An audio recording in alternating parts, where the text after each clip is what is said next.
Get ready for the Bob Graham Experience. Hey, I just got finished my interview with Jamie Turner, who is an author, a speaker, a professor, and he even created a framework called the Unspoken Rules of Leadership. And he is just a wealth of information. And we had a great discussion. We covered communication. We talked about marketing, branding. We talked about the loss of life, of loved ones. We talked about so many really important things, and there's some real gems in there. So I encourage you to pay close attention to my interview with Jamie Turner. It's coming up right now on the Bob Graham Experience. Here we go.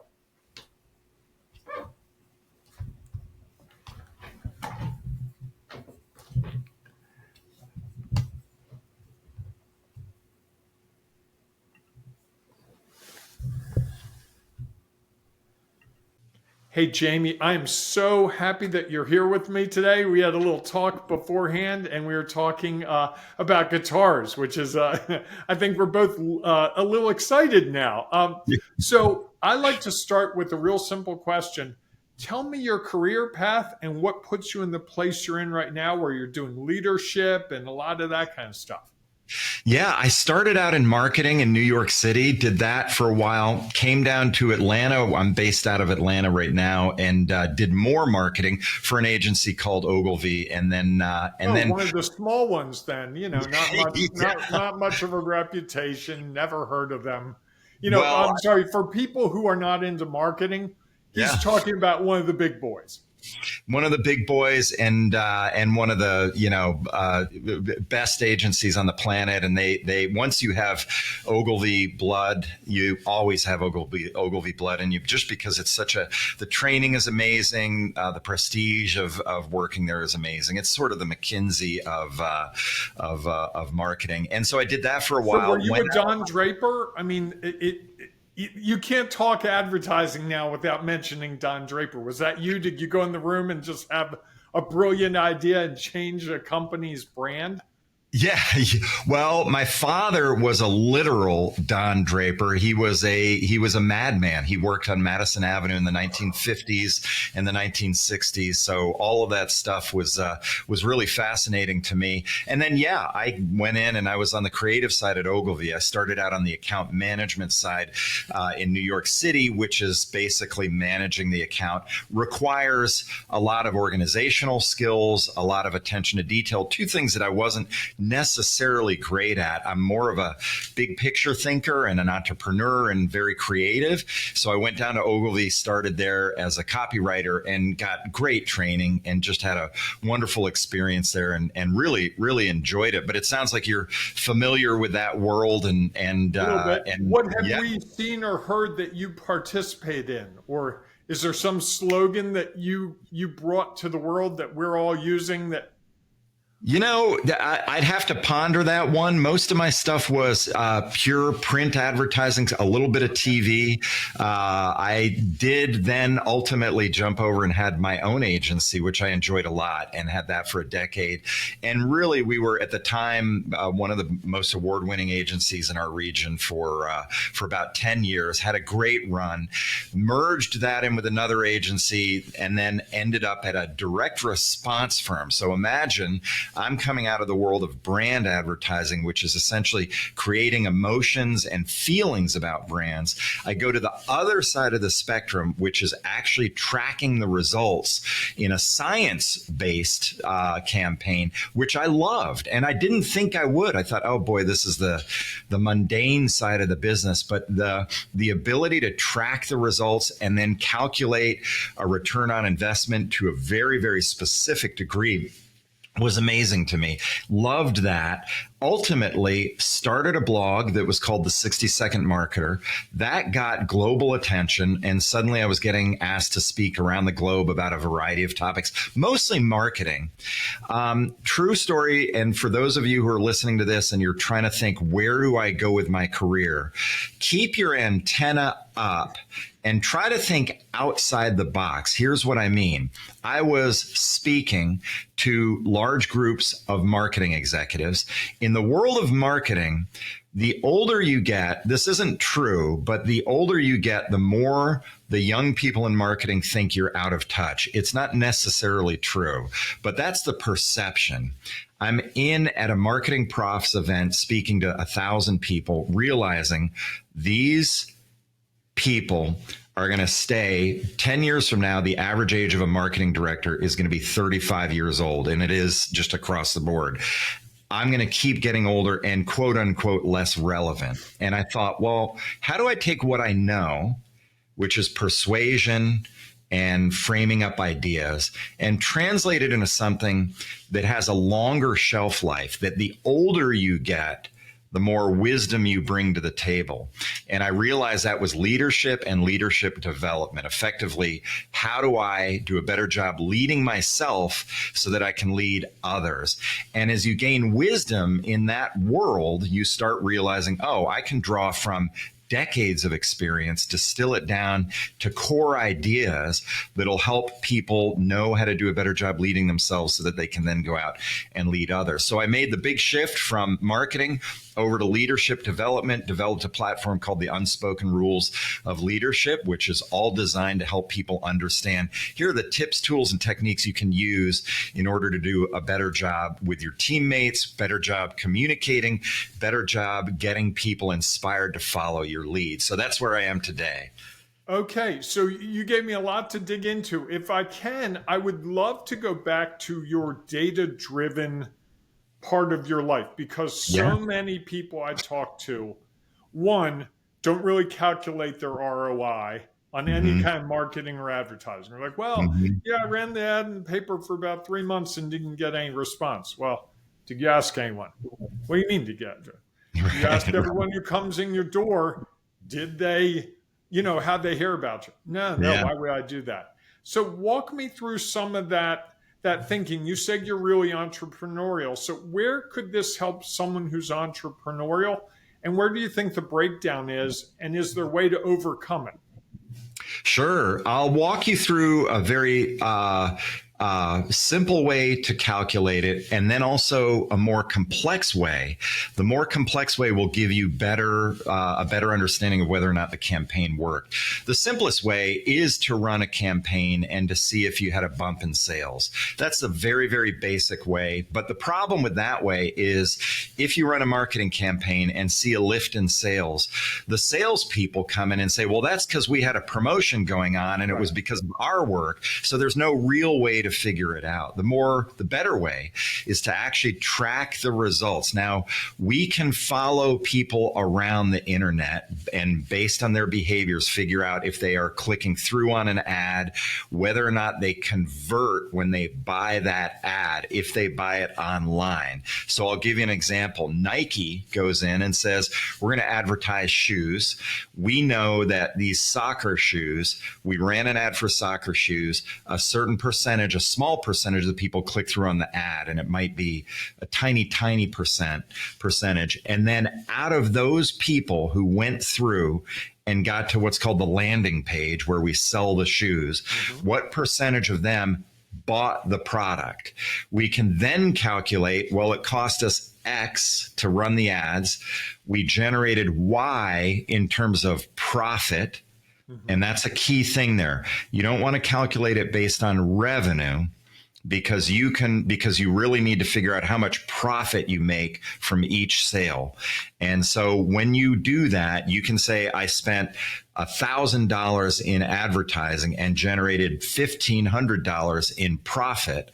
Then I know that I have a 1.5 ratio from my advertising spend to my profitability, my return on investment, and that's the basic way. And it's a great way to figure it out. And there's other ways to kind of look at whether or not a campaign is profitable, but that's the simplest way.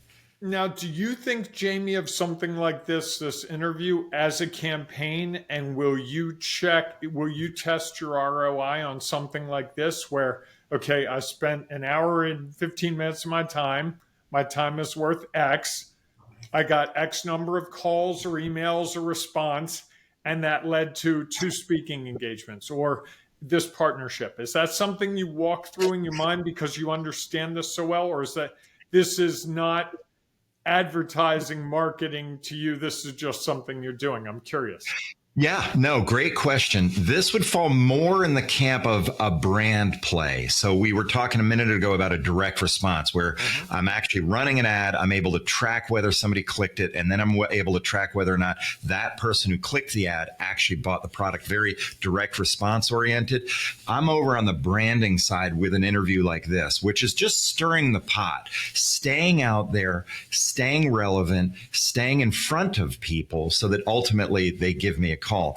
I have had plenty of times where people say, "Oh yeah, I see your stuff online." And I always think, wow, who knows who's watching it half the time? I don't know, but you do get that feedback, but it's very rare that I can go in and say, "How did you come across me?" When I have asked that, generally speaking, they just say, "Oh, I saw you online." Sometimes I've had people say, "We did a Google search and you popped up in the Google search," but mostly something like this is a brand play. And brand plays are important because they create emotion around something and they create awareness around something. If Coca-Cola didn't have a brand and you saw an ad for a cola and it was just an ad for a no-name cola versus Pepsi Cola, you'd click on the Pepsi Cola ad because of the brand awareness. Coca-Cola realizes that. As a result, they spend hundreds of millions of dollars a year, really billions of dollars a year, on advertising around the globe to create awareness so that people are more likely to click on the ad when they see the ad. Oh, you're doing a really good job of this. This is awesome. I've taught some of this stuff myself. It's so funny to hear someone else go through it. You talked earlier about your roots are in copywriting. Yeah. Talk to me about your thoughts on copywriting, because so much of what we do now is around copy, whether you like it or not. Your website, the emails you send. I would argue that even the text message exchanges that I have with people in a business setting really are copy. And I think we've kind of gotten away from that, thinking about everything as part of our brand. What are some of the things that you see with that? And what are some of the things that you think through, if at all, when you're writing? I love that question because it actually is becoming more and more important. And the way I'm going to answer it is going to sound like I'm going off on a tangent that makes no sense, but you'll understand it as we talk about it.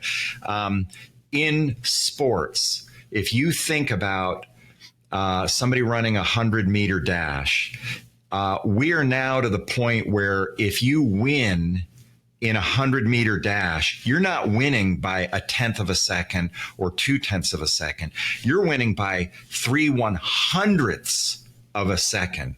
But at the end of that, you're the winner. And so if you think about you as an executive and how you're trying to go in and make sure that you win, whether it's a sales call or whether it's talking about getting a promotion with your boss, whatever it is, those little nuances are the 100ths of a second that you can use to change the outcome. So as a writer, you have to go in and be thinking through, okay, should I use this word or that word here? Which one's going to be more persuasive? Which one is going to get the result I'm looking for? And those little things actually make sense and work. How you structure an email. Is it easy to read? The longer an email goes, the lower the readership goes, and it's counterintuitive. But if you write a long email, what happens to all of us? We go, oh, I'll come back to that later, and we put it aside. You have to write short emails. What I do oftentimes, intro sentence, 3 bullet points with the first word or phrase bolded for each bullet point, and then talk about things. And then I make sure, and then a close afterwards. Short and sweet works, but also choosing your words wisely works. And it gives you that tiny bit of an edge that'll help you become the winner, whether, again, it's getting a job promotion or winning the client. Doesn't matter. Those little things actually do matter. Okay, I read a book. I think it was David Ogilvy. Is it David? Okay. Yeah, His book about copywriting, which goes back, I believe it's from the 60s, late 60s, early 70s. In that book, he talks about longer and why things are longer. And I don't know if you were involved at this time, but if you remember when we were mailing more direct mail letters, there's always, it's got to be 2 pages.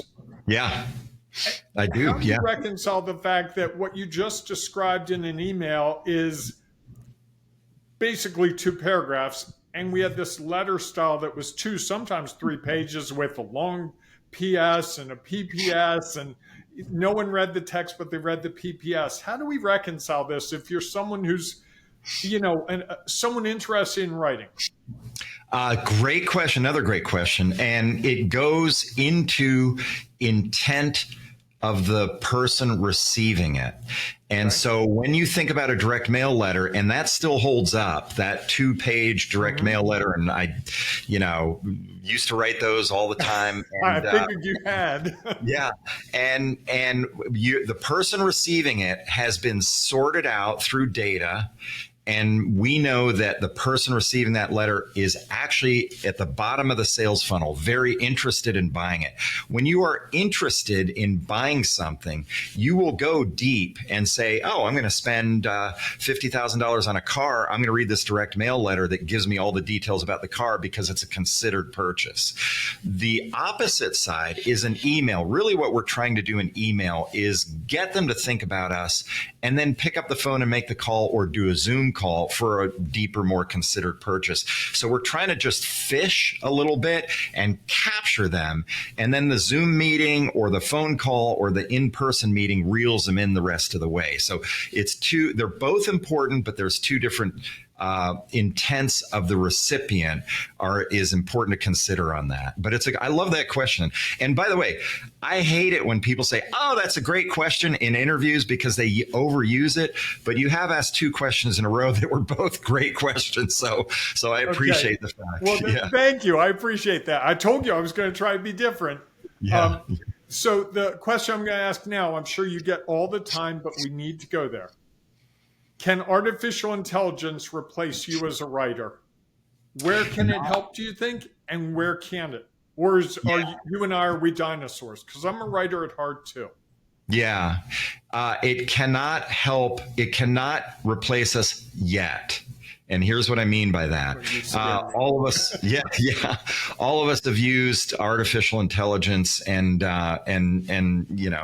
used it to write things, and it'll come back with very mundane things because it's drawing on, of course, the data on the internet. I have a newsletter that comes out every Thursday, and I have gone in when I want to say, hey, AI, give me 10 tips on communication skills. So I'll do an intro, I'll do an outro, I'll do the 10 in the middle. I've done that on occasion.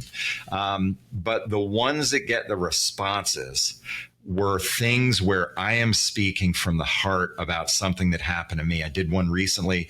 My lovely wife died a year ago, and basically I went in and said, hey, I haven't talked about this to my newsletter subscribers, but here's what happened in the final, moments of her death and all that sort of stuff. And that actually got a ton of response. One from a CEO who said, this is what we want from you. This can't be done by AI. This is done by a human being. So temporarily, you and I are okay because we're bringing our heart and soul to things. But I am going to encourage everybody listening to this to adapt and adopt new technologies. And let's get into history. Bear with me for 2 seconds on this. I love it. Yeah, in the Middle Ages, monks were the people who created the Bibles because they didn't have the printing press, and they spent all of their time making these incredibly beautiful Bibles by hand, and it would take 10,000 hours in order to do a Bible. Then along comes the printing press, and they're going, oh, good, we can print these things out real quickly, and the monks were up in arms. I'm going to be out of a job.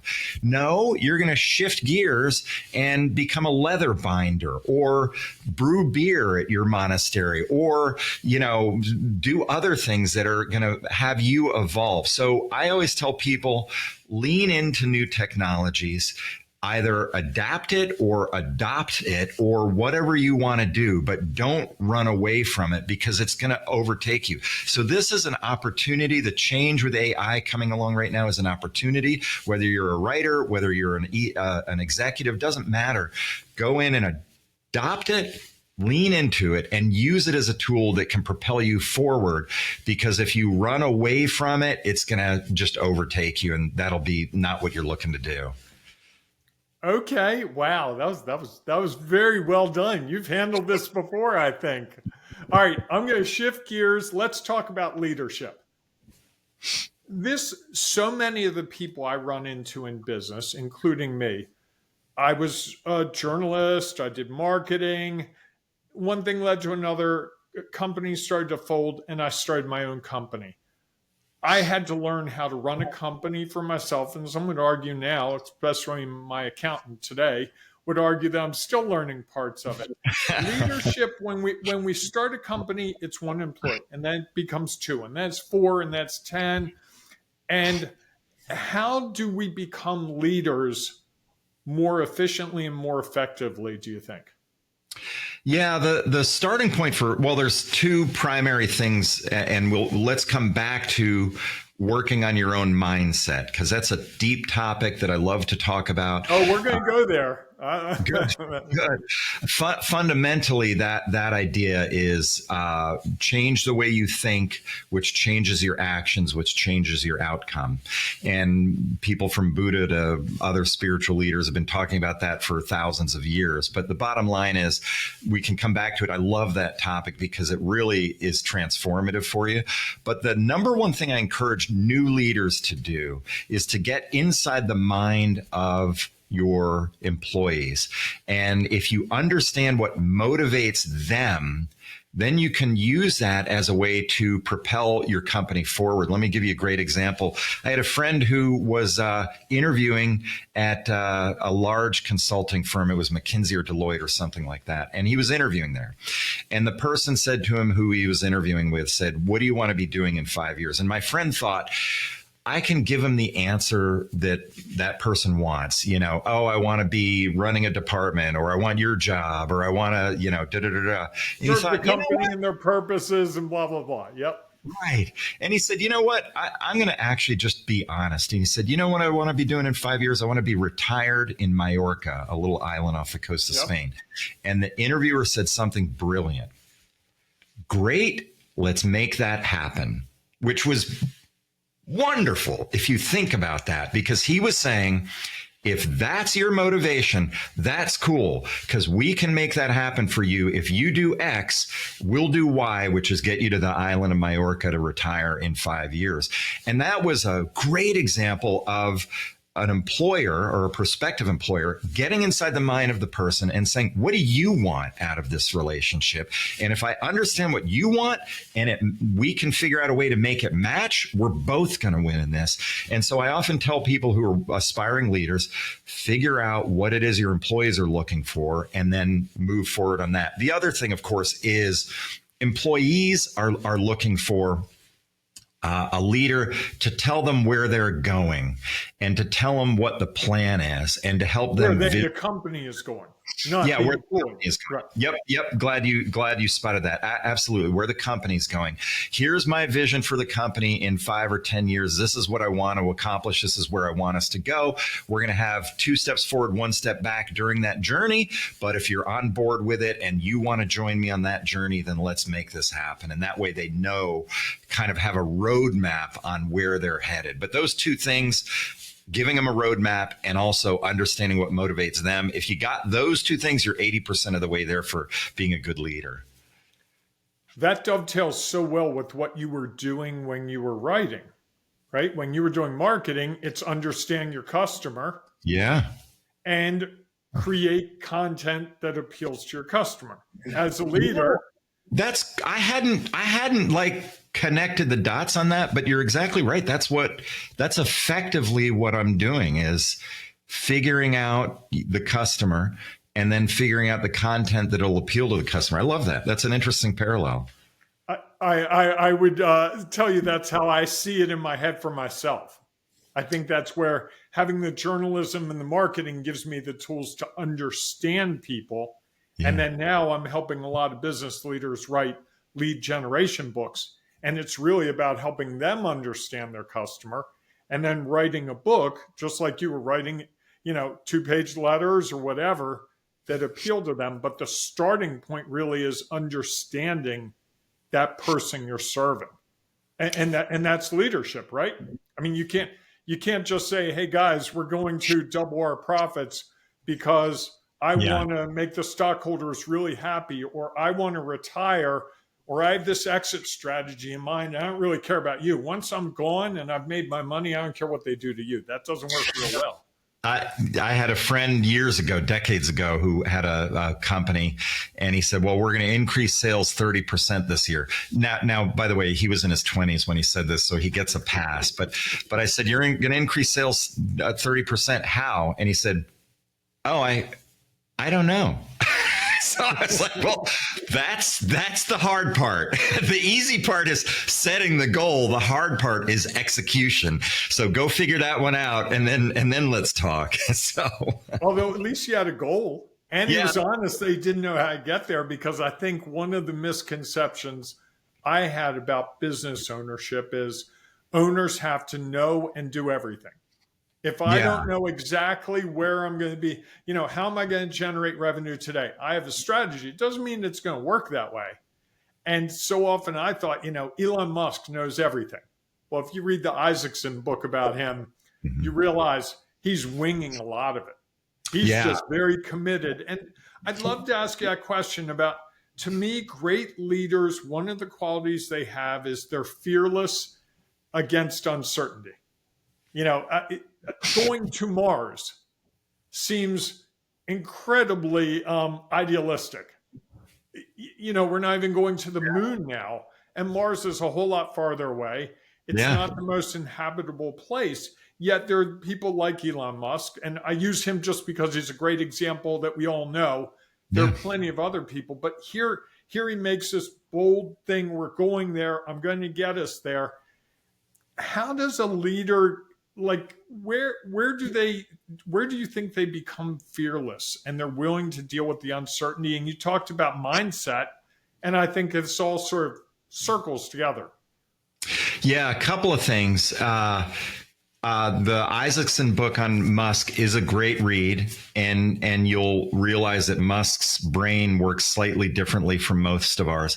Interestingly, I'm also reading Isaacson's book on Einstein, and there's a parallel there because they both rejected common sense and the kind of normal way of doing things. Einstein, when you get into him, he saw things that you're like, wow, that is such a leap. Like, how did he come up with that?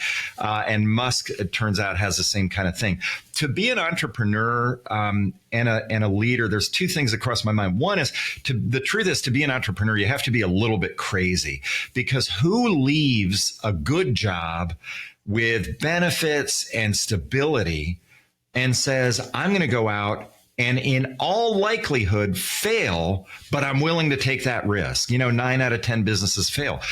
I'm willing to take that risk, and I'm going to go out and do it. You got to be a little bit off your rocker. And having done that, myself with a little baby, in a baby carriage at home, I said, hey, I'm going to take that risk. And it paid off, but you do have to be a little bit crazy. But there's another great book called How to Lead.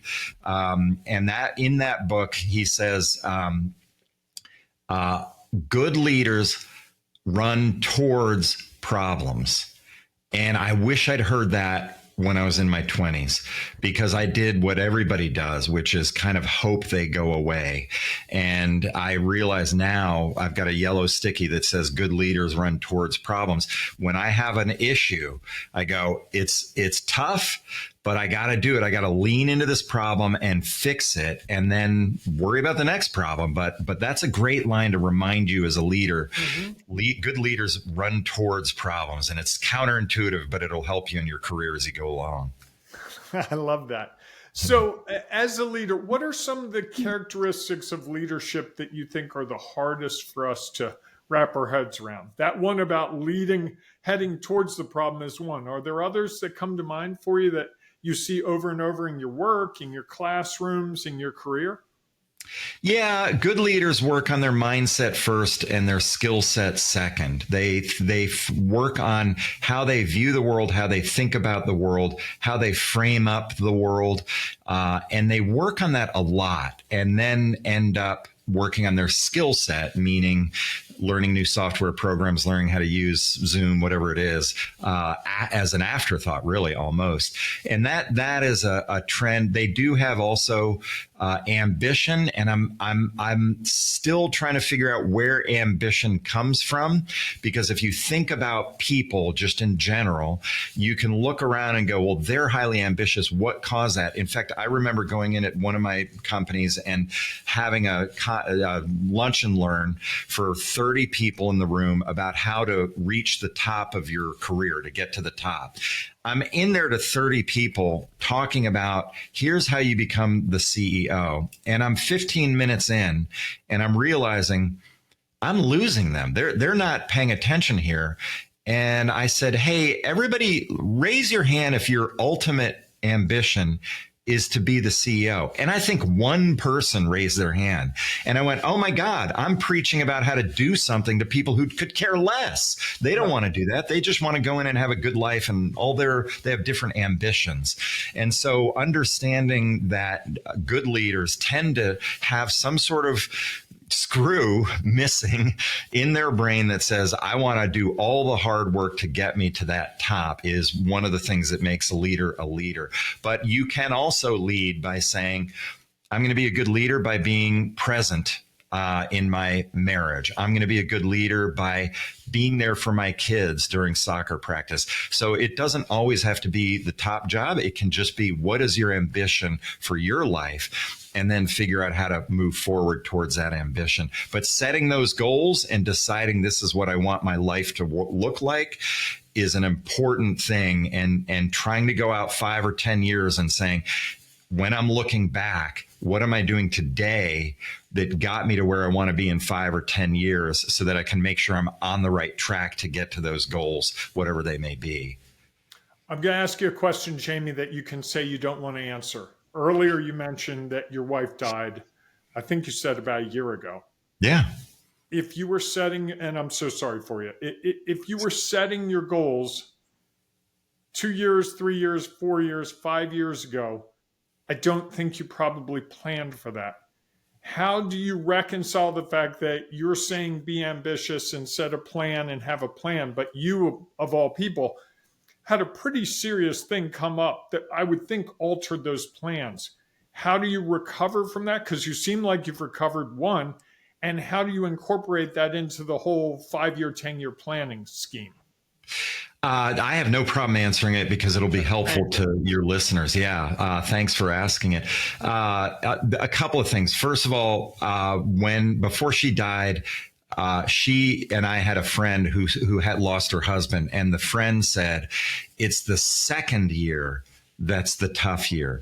I'm moving into the second year right now, and it is the tougher year, believe it or not. And so I appreciate the fact that you said, oh, you look like you believe it. I've gone through a divorce, and I can tell you the second year was harder than the first. Yeah, it's funny how that happens. At first you're running on adrenaline, and there's so much change going on that's getting you out of bed. And everyone's supporting you. And everyone's supporting you. Yeah, the second year is definitely the tough one, and so. But I appreciate you saying, "Oh, it looks like you bounced back." I haven't, not yet.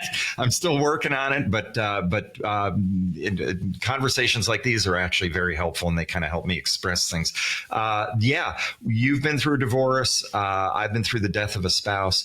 All of us have things that are difficulties, and if we recognize that, and it's a cliche, but it is really 2 steps forward and 1 step back, then you can get through it. My father once told me, he said, the thing that happens when you're 20s with your career is that if you have a setback, which everybody does, you think it's a trend forever.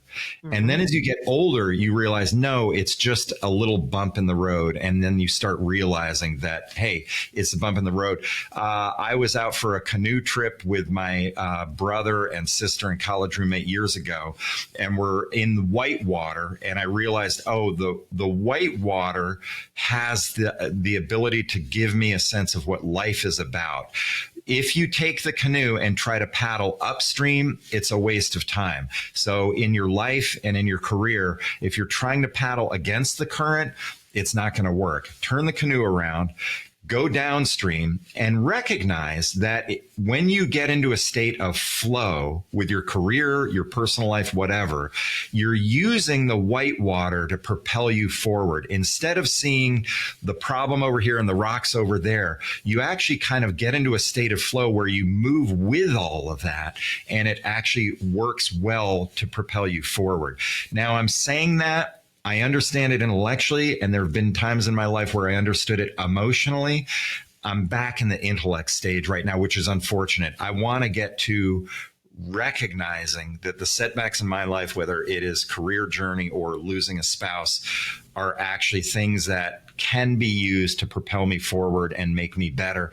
I'm not quite there yet emotionally. I get it intellectually, but I'm trying to work towards, I want to really feel that at my heart and soul. And maybe that happens in year 3. Who knows? I hope for you it's year 2, month 1.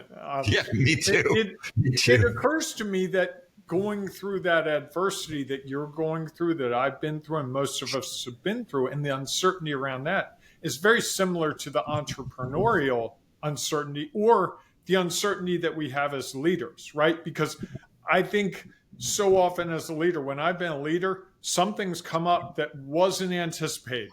Yeah. The key employee that you were counting on has some problem, or they get a better job offer and they're out the door, or your funding goes away, or you chose a career in journalism and newspapers weren't as popular. Hypothetically, I can't imagine that being true for anyone, but hypothetically. And we make these plans, we have the best of intentions, we use all logic, and then something comes into play that causes it to go. And I never really made the correlation of all those things that I'm always thinking as an entrepreneur. I don't know what I'm doing. I'm so lost. When does this get easy? And now I'm thinking I can draw on the templates of these situations in my life where things have gone wrong or gone left when I thought they should go right. What are your thoughts around that? Yeah, I think it goes back to the analogy of being in the canoe, is learning that the water is going to be rough no matter what. And you just have to kind of go with the flow and let the universe take you where its intention is. And so we have ideas of how our life should turn out. All of us had the idea, I'm going to live in a pretty house in a nice neighborhood and, retire and travel and all that good stuff. Right. And then we realize, it doesn't turn out that way. I turned to a friend of mine who was older and wiser than I was. And I said, I have daughters. They were younger at the time. And I want to explain to my daughters that life is hard, but I don't want to use that phrase because they're kids and I don't want them to be pessimists. I want them to be optimistic. And she said to me, tell them life is messy. And I said, that is perfect. That is exactly what life is. It's messy. It's not what we think it's going to be. It's going to be a challenge, whether it's your career, your business, your personal life. It doesn't matter. It's kind of messy, but that's in the end, the joy of life. The problem is when you're in the middle of the mess, you're not sitting around going, oh, this is joyful. You're sitting around going, man, I can't wait to get out of this mess. But I loved that idea that life is messy. And it's that way you can say it is hard, but it's not. You don't want to have a filter over your eyes of life is hard, because it will be hard if you have that filter. If you go, life is messy, doesn't turn out the way we planned, it kind of makes it a little bit easier, and it helps you accept the fact that things don't go as planned all the time. I would add to that the idea that I've gotten as I've gotten older is that everything's temporary. So often I find that, the world's coming to an end because of this thing at work. Yeah. And when I was teaching college, I would say to the students, and I taught high school for a year, and I would tell the students, they're like, I'm going to fail this test. It's going to be the end of me, blah, blah. And I'm like, okay, let's have a moment here. You're 15 years old. Your hormones are raging. You're worried about prom. You're worried about all these things. Do you really think that my test on the second act of Midsummer Night's Dream and the key themes around that are going to be what you remember 30 years from now? And they'd be like, no, probably not. I said, here's when you're going to remember it. When you have children and they're studying Midsummer Night's Dream, and you're like, oh, I remember that guy. Well, I can't remember that teacher's name. He was tall and he told really bad jokes, and it would get them to start to loosen up a bit. And I hope, that was the thing. And I try to use that all the time now. It's like, okay, what am I going to remember of today? And oddly enough, it's often not the things that you would think you're supposed to remember. Like, I probably will remember you in the year. I'll look through and I'll see we talked about guitars. Jamie's a guitar guy. Yeah. Not the Jamie's a leadership expert, this and that. And I think that's one of the things that we tend to make connections over, the things that aren't the things we typically expect to make connections over. Does that make any sense to you? Oh, totally. I have just pulled out a yellow sticky and a pen to write down what you said, and I'm going to encourage all of your viewers to do the same thing. Everything is temporary, and that's brilliant. It's going to go right here, and I'm going to put it up on my screen so that I see it all the time, because it really is. Everything is temporary. There's a quote from Rudyard Kipling that I never understood for years, and then all of a sudden I got it. And it's and you being a teacher of literature might correct me if I got it wrong. To greet triumph and disaster and treat these imposters the same.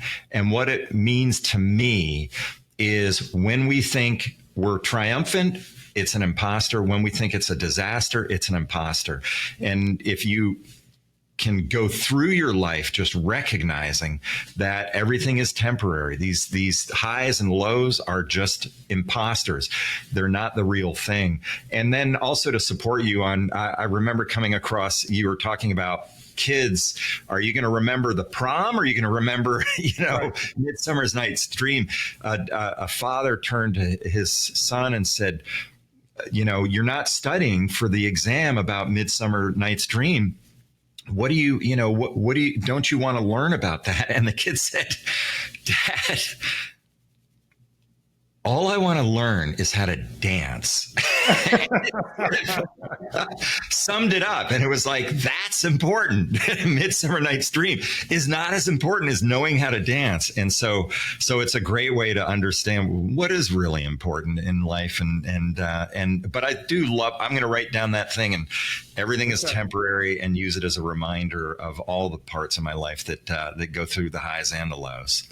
That's great. I'm glad. So talk to me more about mindset and how we can help our mindset, because I will tell you, I've spent a lot of time in the last year really trying to understand that if I'm positive in the morning, good things will be happening. And the confirmation bias around, okay, like I had someone who responded to something I had sent out on LinkedIn yesterday, and I was like, it wasn't someone I expected. And I'm like, my first thought was, how crazy is this person to want to do this thing? And then I'm like, whoa, wait a second.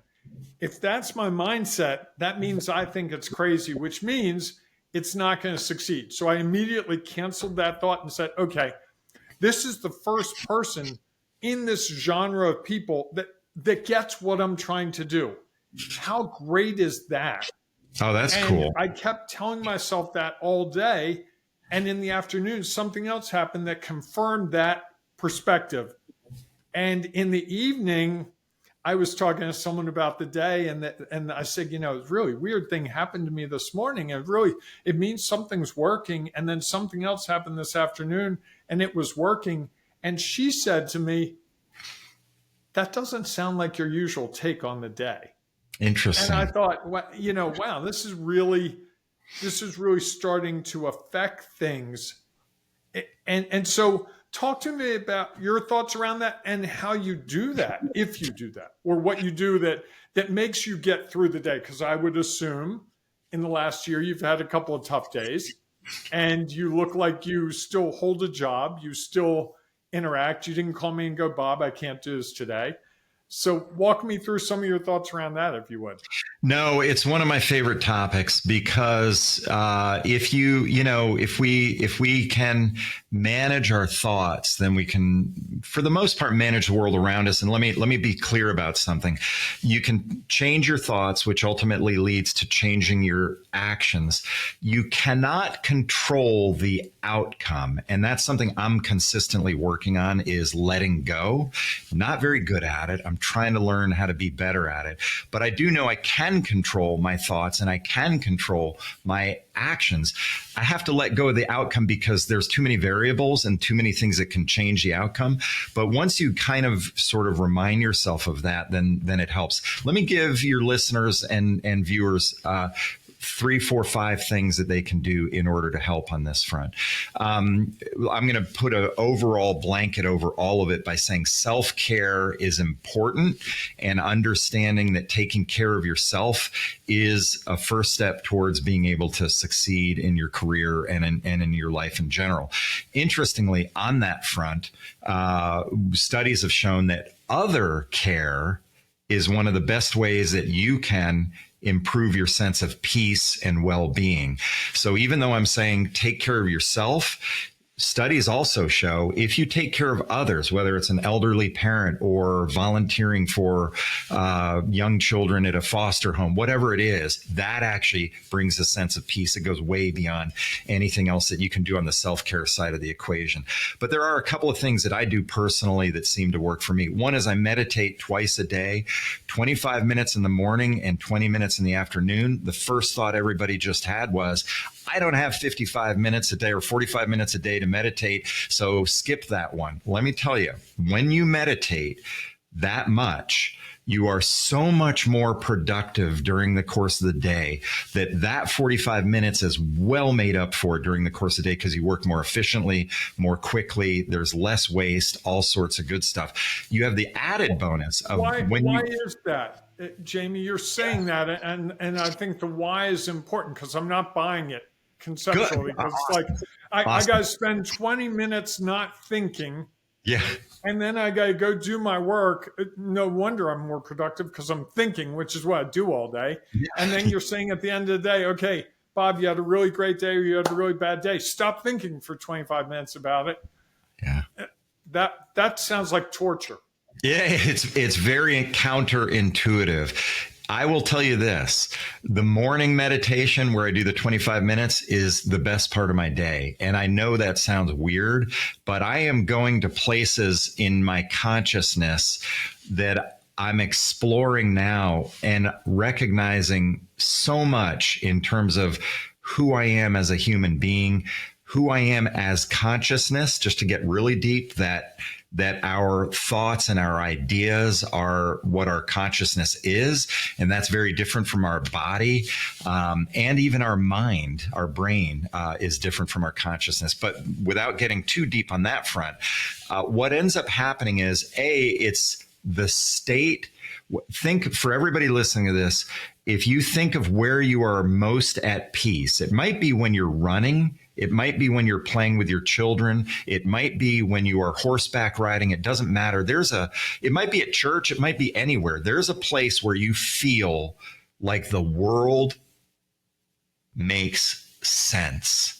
And when you have that at 25 minutes in the morning and then 20 minutes in the afternoon, suddenly the rest of your day makes sense. So that feeling that you get coming out of whatever it is that gets you in a state of flow is what meditation does. So it can sort of have an effect over all the other 24 hours in the day. So for me personally, meditation is important. There are some other things that are a little easier to do. Sugar 5, and that was one, right?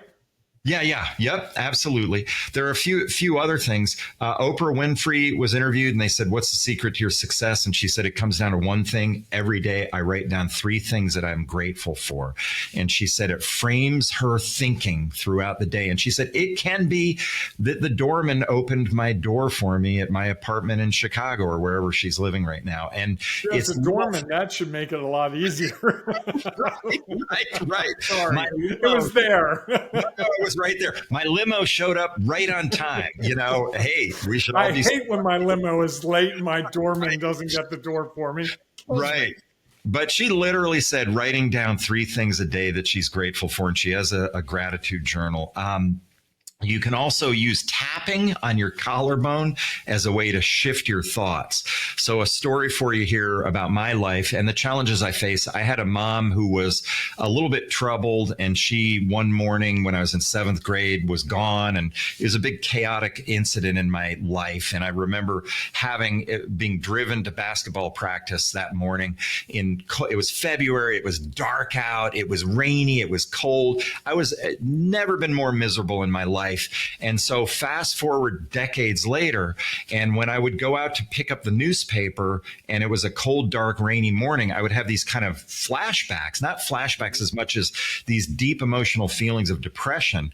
And I went, oh, you know what? There's that feeling again from 7th grade when I had that, sort of bad day. And I came across some about tapping your collarbone and shifting your thinking as you tap your collarbone. And apparently what happens is it just kind of wakes up your nerve endings and your neural pathways go, okay, what's going on here? And what I started doing was I'd walk out, cold, wet, rainy, dark morning. I'd feel that feeling. I'd tap my collarbone and I would say a nonsense word at the time for me. It was blueberries, blueberries, blueberries. And it just shifted the neural pathways in my brain. So instead of going down that well-worn rut in my brain of, oh, it's dark, wet, rainy outside, cold morning, it went, oh, blueberries. And all of a sudden I could walk out and get the newspaper and not have that feeling. So that tapping is one of the great ways, one of the great things that you can do. But also you do journaling. realize, Jamie, that people were more thrown off by the fact that you talked about going out to get the newspaper. Yeah, right. There's a thing, you've read about it in your history books. It's called a newspaper. Now you're looking at it on your phone, but yeah. Sorry, I'm sorry to cut you off. It was too good to pass up. No, that's okay. That all works. Right. Here's 2 one down. Yeah. Well, I think we did the gratitude journal, meditation. Right. 3. Yeah. Yep. And then journaling is something I've revisited recently. And like most people, I don't want to write any more than I already write because I'm doing emails all day. I've started using my voice text as my journal thing. So I'll come out of a meditation, have a lot of these deep subconscious thoughts, and then come out of the meditation and journal about them. But I do it by talking into my phone. And then what I do is I go back to the top and edit it and clean it up and all that. So I'm revisiting what I've just said by rereading it and fixing the typos and things like that. Oh, I like and that. Yeah. And so that really absolutely positively helps things. And then a couple of other ones. I have to run. I run because it's a stress reducer. I can't tell you. I was talking, I've told you about the death of my late wife. And so I'm going through a lot right now. And I told my daughters the other day, I said, I'm running so much that I think I'm going to break my knees because I'm getting out the door because I have to run to keep my mood sort of stable. But the endorphins are a real thing. I come back from a run.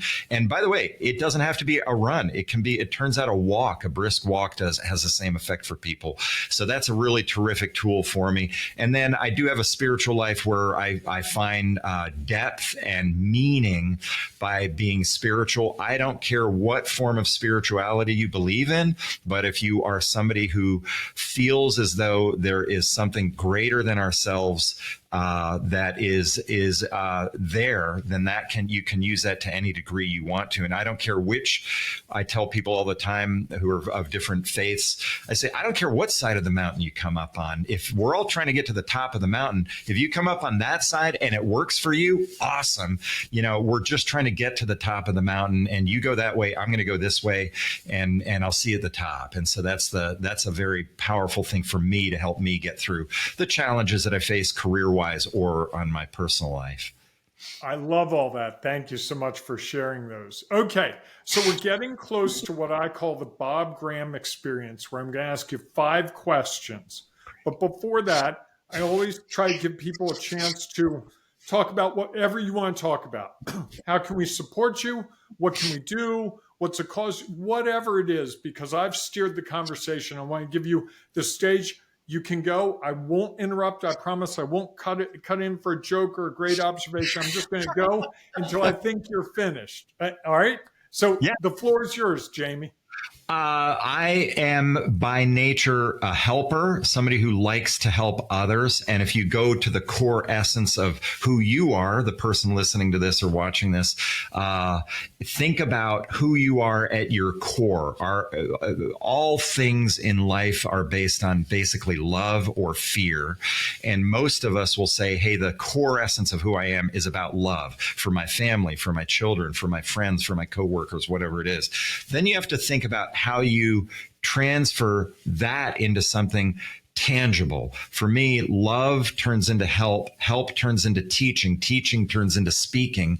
Speaking means that I get to travel the globe, helping other people learn how to do a better job with communication skills, team building skills, productivity skills, stress reduction skills. All of those things add up to ways that I can help others. So if you are interested in any of that, you can go to unspokenrules.live, and it's where I have all my information. You can also follow me on social media. I'm at Ask Jamie Turner for really any social media platform, TikTok, Instagram, Facebook, all that. But know that my journey in life is to learn things that I can then help others learn to improve their lives and make their lives more peaceful, more fulfilling, and more vibrant. I love that. Wow, that was well done. You without even practicing it, you just had it. All right. So are you ready for the Bob Graham experience? Yeah, I'm looking forward to it. All right. Ideally, the answers are one sentence, but they tend to sometimes go longer because people like to explain. It's perfectly fine. So Okay. First question, what's the last thing you read? The Situation Room by George Stephanopoulos, about the room in the basement of the White House where the president and his team go when we are having crises. Okay. Wow. That wasn't what I expected, but that's great. What's your most important inspiration? My family, my kids, doing what's right for them, but also doing what makes them proud. Okay. Awesome. What's your biggest daily challenge? Right now, as we've discussed, moving through a difficult period, and I am extraordinarily grateful that you said that phrase, everything is temporary, because it's helped me kind of go, this is a period in my life, and it's not, it's not the best period in my life, but it is a period. And so that is kind of a powerful statement just to get you through to the other side. Because at a certain stage of our lives, we've all been through stuff that is challenging, and just knowing that, time will get us to the other side so I can get back to learning how to dance again. I love how you tied that together. You are a teacher. What's your guiding principle? Love, and that manifests itself in helping others, and in the end, that's honestly everything. It all boils down to that. Is that's what we're here to do. And Mother Teresa said that we're here to love and be loved, and that's sums it all up. Okay, last question on the Bob Graham Challenge. A skill you didn't know that you have that you rely on now.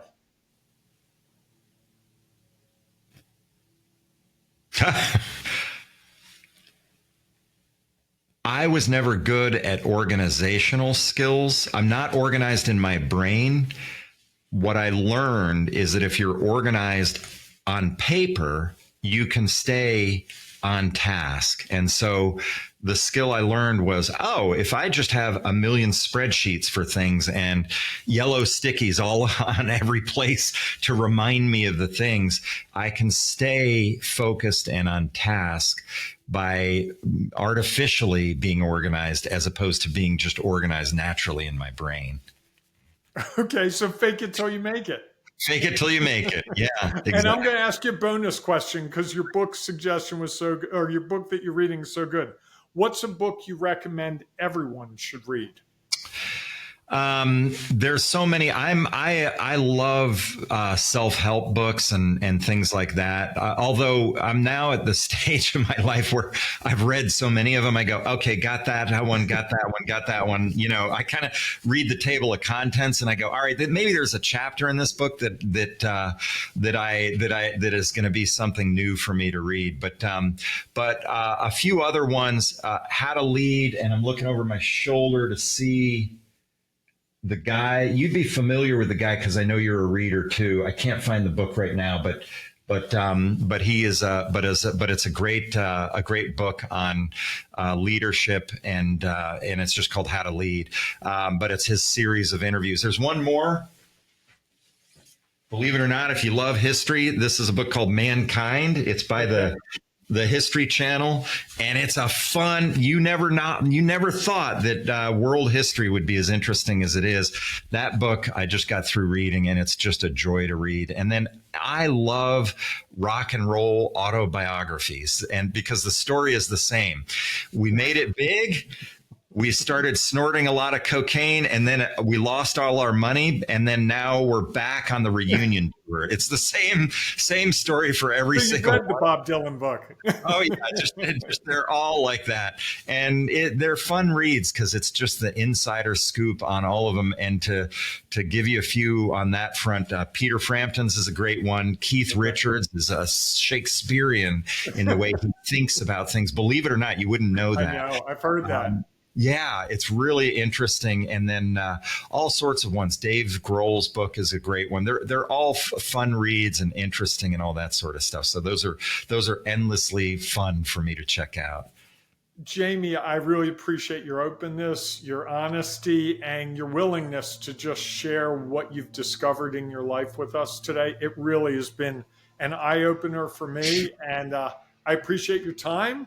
Hopefully you and I can stay in touch. Maybe we'll find a day and do a little gigging and see what that looks like. You never know. That would be great.